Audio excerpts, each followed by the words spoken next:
be more resilient in their everyday lives.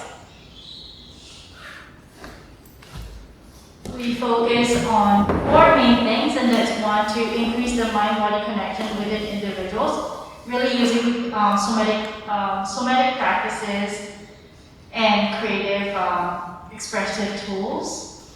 We improve the individual's mental and emotional well-being. It really empower individuals to understand and the choices that they make all have a consequence. So really empowering them to know that. And lastly, also the most important part is to educate the general public on the importance of mental well-being. So, what are the current market gaps? And especially when you're working on projects to do with mental well-being, you would need to know what the market gaps are. So maybe I can put this to the floor. Anyone can, there are 3 market gaps that I listed out here. So from your standpoint, what do you think the market gaps are for mental health, mental well-being in Singapore?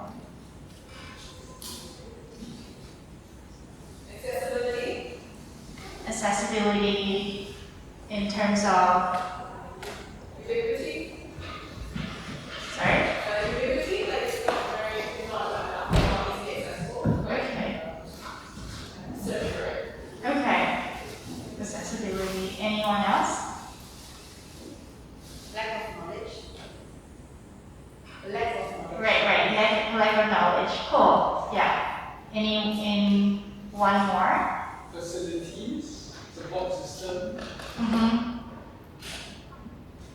And there's one very big one that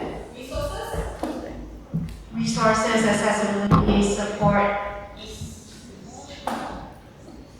Yeah, someone said that.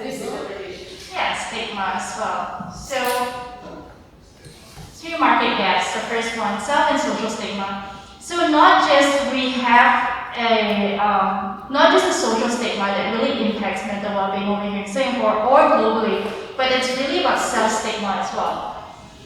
Sometimes, like, you might be feeling really stressed out or anxious, and maybe you were kind of like, you told someone before, and you were kind of like, shunned away, or you're just told like, you get over it or whatever. And then eventually that whole self-stigma starts to perpetuate. So that is also really, really harmful when we talk about mental well-being. So that's a huge market gap as well. The second one, and someone said about knowledge, and that is mental health literacy. So some of us might have very fixed ideas about what anxiety means, or what depression means, or what people with suicidal tendencies have as well. The last one, and someone said this, a lot of you said that as well, is awareness of resources. So not just that we have the private institutions over here that can take care of persons in mental distress, but there are a lot of public resources out there as well. So how many of you know that there are a lot of family study centers that offer counseling? Do you all know that? I see some nods and some shaking your head. So for those of you who are not aware, there are a lot of agencies out there in your community that actually do offer very reasonable rates for counseling. Whether you have to pay or something even for free. So that's very important to know that early intervention or even early help is very possible for all of us over here in Singapore. So Jeffrey actually did this before.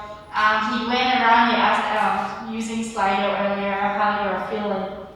I actually wanted you all to participate in this before we go on the next part. So we'll do this. We'll go like the outer circle first. Everyone should participate in this. So go to the outer circle, then we'll go into the inner kind of thing, okay?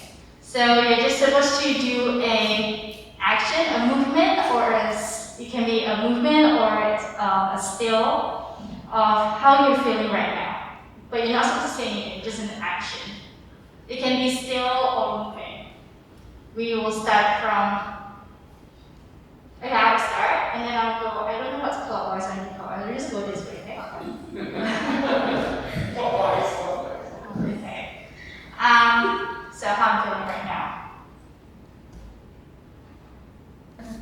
Oh, Jeff, you should participate too.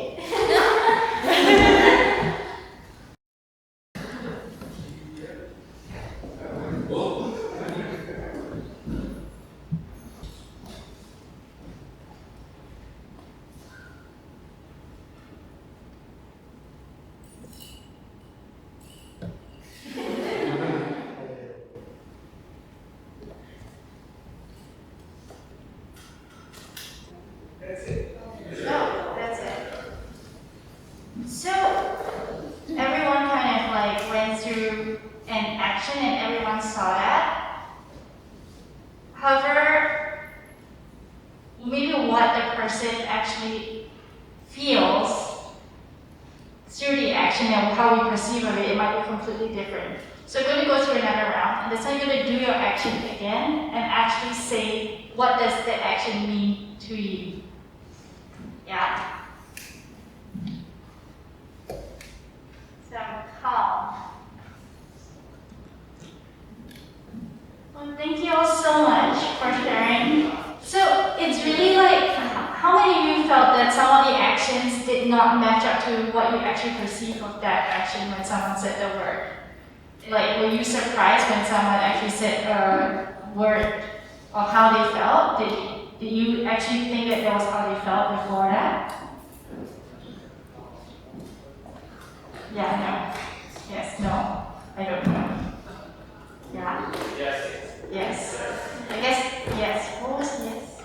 Yes means that yes, you actually knew what the person was feeling before they said. No. No, you didn't know. Okay, cool. Okay. So that's the whole idea that, sometimes, what we perceive of it is actually very different. And so this goes to the next point of, really communicating about emotions. So, emotions really have three parts. There's a subjective component to it, how you experience the emotion. There's a physiological component, how you actually respond to that, how you react to that. And then the expressive one, how you show it out there in the general public.